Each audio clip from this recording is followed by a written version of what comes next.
Hello, my name is Amy Sturkey. I'm a pediatric physical therapist with about 30 years of clinical practice.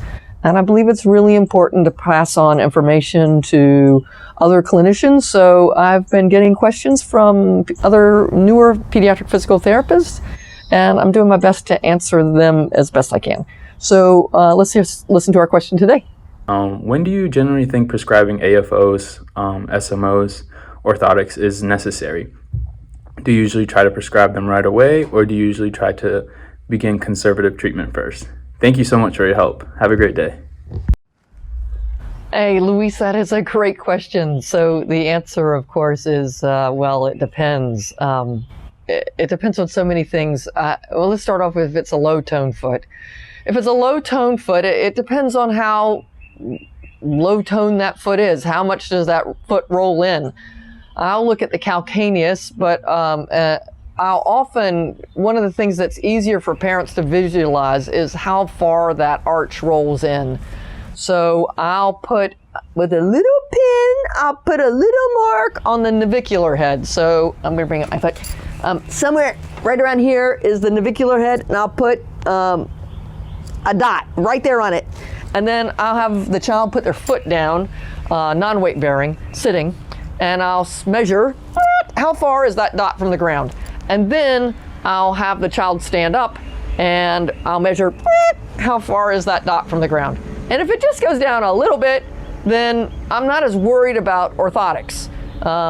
If it goes down a little bit, I'm more likely to say, oh, let's try to strengthen it. Let's, the anterior tibialis muscle, it has a lot of insertions in the arch of the foot. So if we work on dorsiflexion, that helps improve that arch.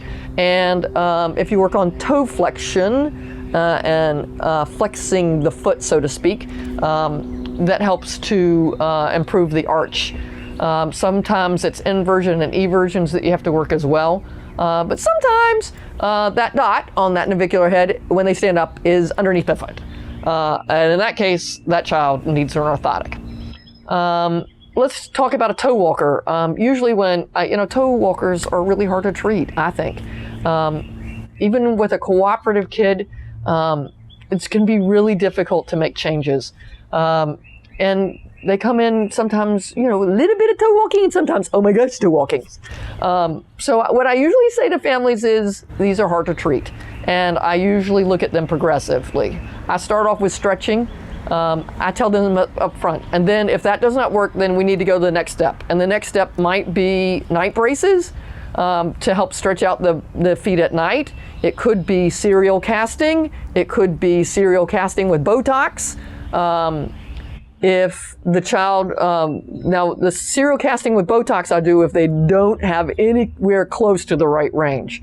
If they have the range, but they're still toe walking, then I'll try strength shoes. Now strength shoes are when you have like a reverse heel. You have a buildup in the front of your shoe as opposed to a buildup in the back of the shoe. And I'll have the kids wear those at night for at least an hour, and I'll take a pair of shoes of theirs that they are not important to them anymore, and we'll cut off the end of a flip-flop and put it on the front of their shoe to be able to make a strength shoe, to have them practice getting their heels down through that range.